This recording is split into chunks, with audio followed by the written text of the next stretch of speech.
My name's Andrew Sandoval. I'm the director of Biddable Media at the Media Kitchen. My fun fact is actually when I was about 12, I threw out the first pitch at a Major League Baseball game. So it's a pretty big bucket list accomplishment knocked off. And now what I'm excited about for programmatic creative is I think, I read a stat a few weeks ago that was less than a third of online users today feel that internet advertising is relevant to them. And I think through programmatic creative and using data in smarter ways, if we can bring that up to even 50% or higher, that's going to lead to just hugely impactful outcomes for our clients and really just a better user experience across the web and hopefully cut down on some ad blocking and the way people perceive advertising in the future. Hi, everyone. I'm Victor Wong, CEO of Thunder. We're a creative management platform. My fun fact was on my first date with my now wife, she asked me, what do you do? And I was like, okay, there's no way you'll understand ad tech and what the heck I do, so I'm not going to bother explaining. And she said, well, I work at Google, so why don't you try explaining? And so I told her what we do. And it turns out she was the product manager at Google Ad Builder. So she was literally the only person in the world that would understand what I was doing. And so now we're married. Well, that's awesome. And what I'm excited about programmatic creative, which was not the first date conversation, was that, I think to Andrew's point, relevancy is going to become more important over intrusiveness. So as a user, just everyone here sees ads all the time. I think I'm going to be excited to see more relevant messaging over intrusive messaging that takes over my experience. I think that's the promise. Great. Well, thanks for the introductions. To get started, the main topic to start off with is, historically, programmatic creative or dynamic creative has been heavily used in the display space. So how do we move beyond the banner? How are we making dynamic creative available in video, social, and native? I think in many respects, the banner is kind of the easiest thing when it comes to dynamic creative because it sort of sits within a framework and there's a level of simplicity to it. But it certainly, I don't think I think it's just the first step. And we're already seeing, we work with clients where we're starting to not in as sophisticated as in the way that the recent announcement about parsing videos, but we're making videos for the express purpose of being able to swap blocks in and out of it. That set them up well for dynamic creative. Same thing with emails and CRM systems where emails are being assembled on the fly and being tested against audiences. Same thing with native advertising where you're seeing technologies that are able to write written content, things like Wordsmith, and that's being done on the fly as well. So it's certainly happening. It's just not as far advanced as or as mature as what's going on on the display side. Well, I was going to add that it's kind of interesting you bring up the word dynamic because I think that in this industry we're constantly using the word dynamic creative and then programmatic creative, and what is the difference between these? And I think the lines obviously blurred a little bit, but I think one way to think about it and where everything is going is you have these walled gardens like Facebook and Google where essentially dynamic isn't always allowed, actually. Dynamic meaning at the moment that the impression is being rendered, assembling the creative on the fly. And that's because those environments are closed ad-serving environments where the publisher is, in fact, serving it. And a lot of native environments are becoming like that as well. And so programmatic creative, I think, has evolved where you have certainly dynamic creative capabilities as a component of it, but you also have non-dynamic creative where you're essentially mass customizing ads and then tying that to audience segments. So YouTube's recent announcement yesterday, I guess, part of it is simply taking assets, designing it for different segments, and then tying it to YouTube audiences, but that's not happening on the fly. That's actually being set up in the campaign process. And I think a lot of programmatic creative, just like programmatic media is splintering into this walled garden environment where you have non-dynamic and you have a lot of open web where you can control the serving environment. So I think that a lot of the future certainly is going to be cross-channel, and obviously it's going to be around the unified view of the customer. So video, social, native, but it's all going to be done slightly differently. So do you think that we need to create consistencies amongst these channels? Oh, I mean, absolutely. I mean, at the end of the day, programmatic creative is about, I think, assets that can be reassembled for the format that you're in. Because the idea is simply that there is no longer a final ad format. We're not in the days of Flash where you just output a SWIFT and say, hey, deliver this ad in this specific way. I mean, the IAB is trying to move us already towards the flexible ad units, which I'm sure like there's 2% adoption so far in this room. But the idea being simply that there is no final dimensions, there's no final formatting. It's really about who the consumer is, what assets and combination of assets is relevant, and what will the publisher allow as far as a combination of the assets. So I do think absolutely that we're moving towards some standardization of what will be allowed, but there's obviously going to be a layer around translating those assets, and that's where we see the creative management platform category emerging, allowing you to store, manage those assets, and for the different requirements out there, basically. Yeah, I think that's a great point. Just to add to it, I'll say the fact that it happens in the campaign process and it's really about creating many different versions and then serving them, attaching them to audience segments is actually great news for creative agencies like us, because it means there's more creative to be done, not less. While we're on the topic of, more creative than less, have you ran into issues then with clients' creative budgets, with, all the different versionings and things like that? Have you run into those issues as being a creative agency? Yeah, for sure. We often see clients that want to do smart things like programmatic creative, which does involve often mass versioning and things like that, but they don't understand that it actually means more work, more creative work. And it seems obvious, but in the context of those conversations and in the context that they're living in, it maybe is not that obvious. So there's a process of education and explanation, and also demonstration. Like you can show the power of programmatic, programmatic, not dynamic creative, and how well it can work, and make the case for increasing the budget because it makes sense. At the same time, you have to be smart about putting systems and workflows in place that allow you to get a little bit of operating leverage on your creative teams and being able to have them work smarter to make more versions in less time, like, basically reduce time per version through smart systems and workflows and things like that. Okay, right. Go ahead, Andrew. Yeah, and I think, just to piggyback on that, from the media agency side, I feel like there's even greater education and integration now between myself on the media agency side and our creative partners. Previously, it was kind of a handoff, and there was no discussion from the beginning of the campaign when it came to strategy and what those versioning should be. And it's also put added education on our side.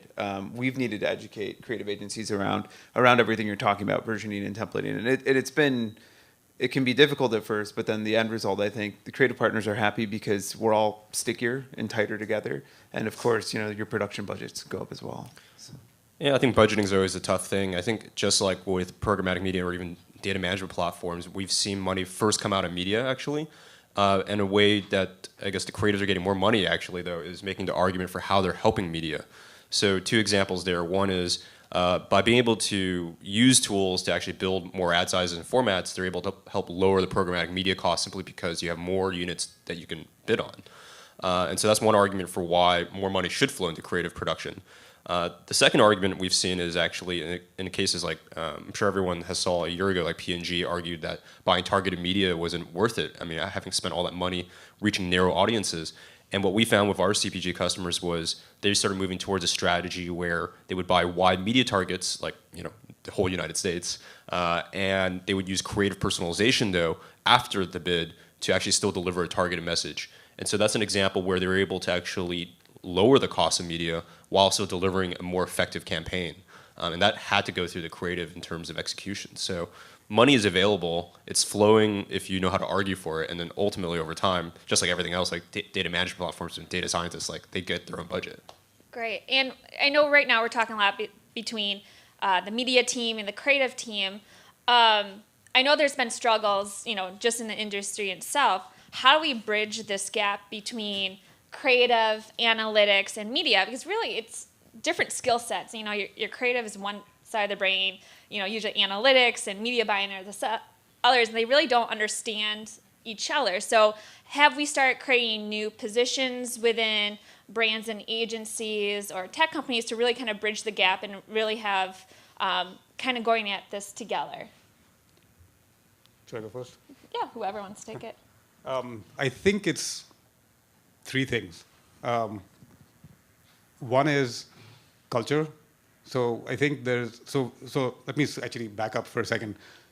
I think that gap is unnecessary and needs to go away. And I think there are three things that can help.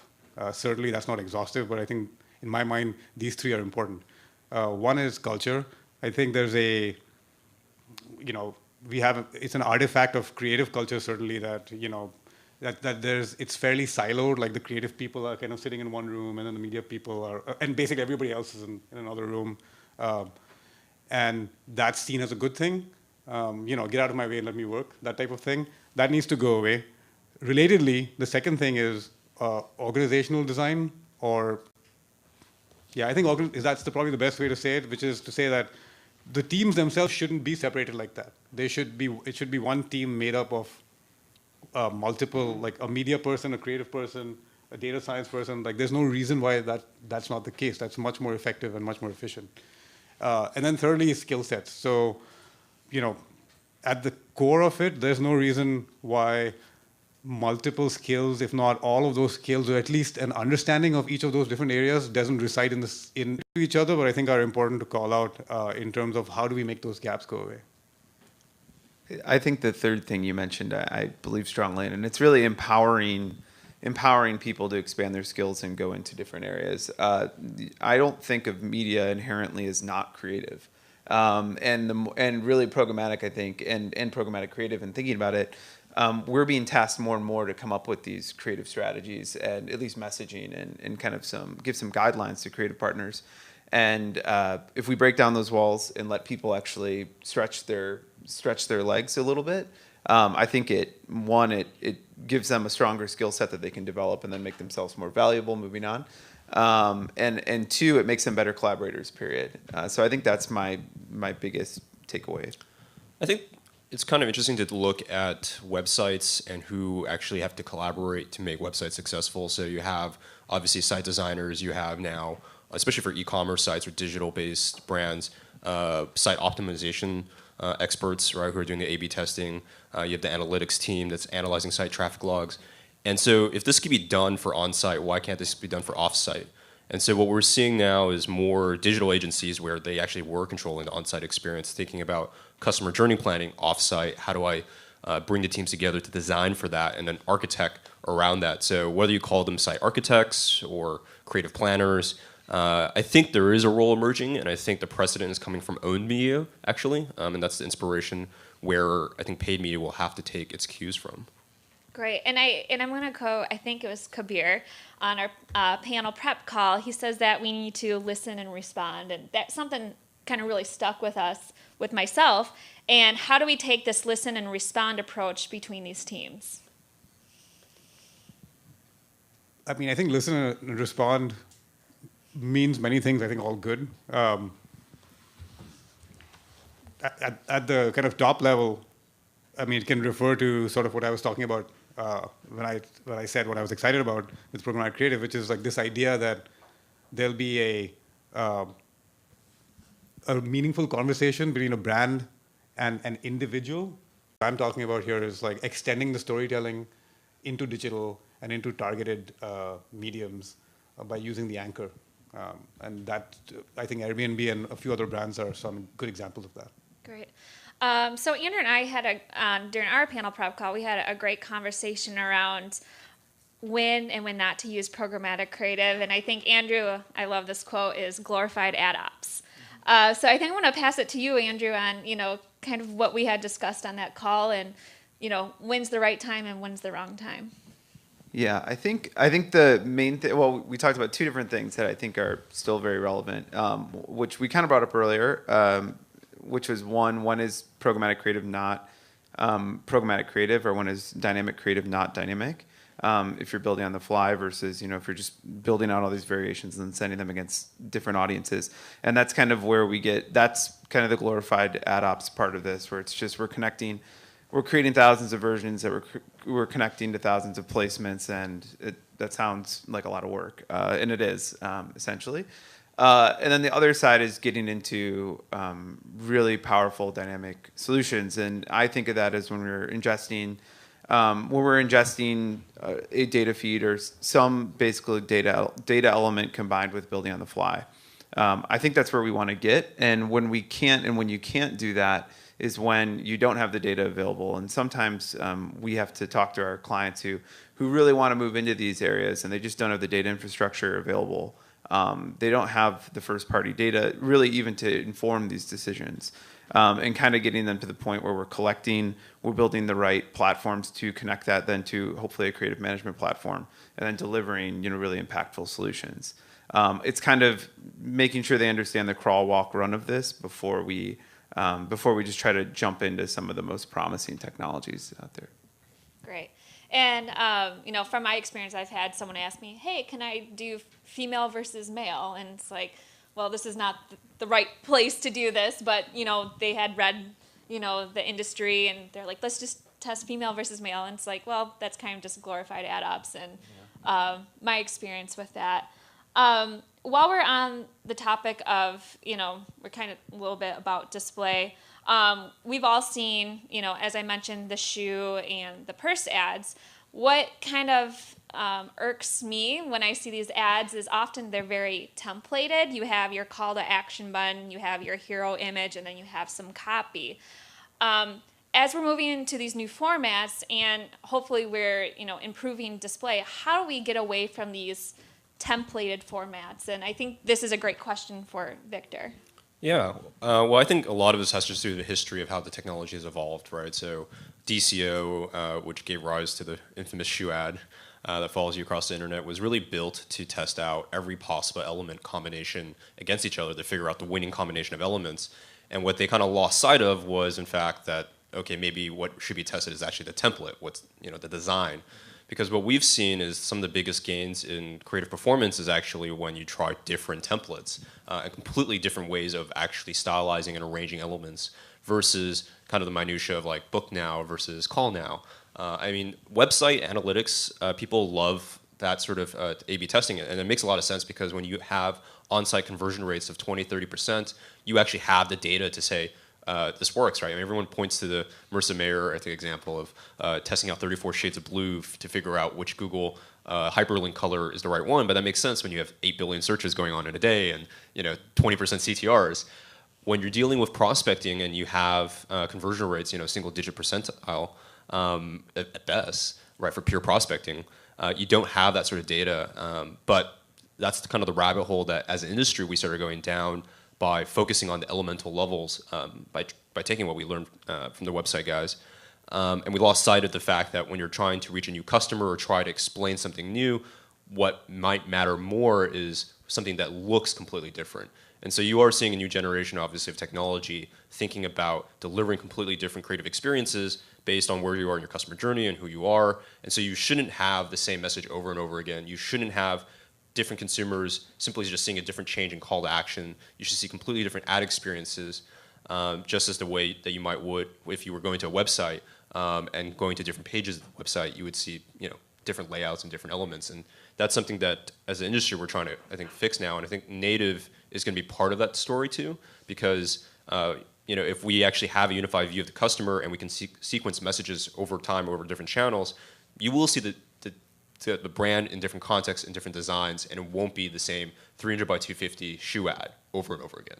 Right. And Kabeer, anything to add to that for being, heavy in the creative space and how you're trying to avoid those kind of templated formats? Yeah, templated formats, it's not, I agree with that, with everything you said. I'll just say that it's not a bad thing necessarily. Like, we live in a template world. I think it's the granularity of the templating. So, like, you're talking about book now versus call now, but even at a much higher level, we work in templates. Like, we think about whether it's long-form content, we think about what the story arc should look like, and these things are templates of sorts as well. So just to start off by saying templates are not always a bad thing. That said, two things. One is um, I think I'm looking forward to, as the technology evolves and the data becomes more available, that we'll be able to, as you were saying, start to test out entirely different experiences as opposed to small things. For creatives, that's obviously a great opportunity to kind of flex the creative muscle a little bit more, even within kind of broader, less granular templates. The second thing, which I see as the next step, is when the technology starts to make the things by itself and test it out, and the creatives are only there to provide a level of direction. So like instead of being makers, they're more directors. And we're starting to see hints of that already happening. I saw this, I think it was Ogilvy1 or someone who did this interesting experiment where they did a music video that was entirely made by AIs. Like there were 6 AIs that did everything from creating the concept, writing the script, casting the talent, using drones to do the filming, and then doing the editing. That's only 5. I'm forgetting the 6th one. I don't know what that was. But you know, and it came out very interesting, kind of crazy, but they managed to do it, and I think it's just a view into where we're headed. So I think point number 2 is eventually the creatives, and to me this is exciting, it might be scary for some, will be more directing, and so it's going to go from programmatic to actually dynamic to fully independently made through technology. And that to me is very interesting. So Great. No templates there at all. And time check, Steve? We should go to questions. Okay, great. Anybody have any questions? This is the panel.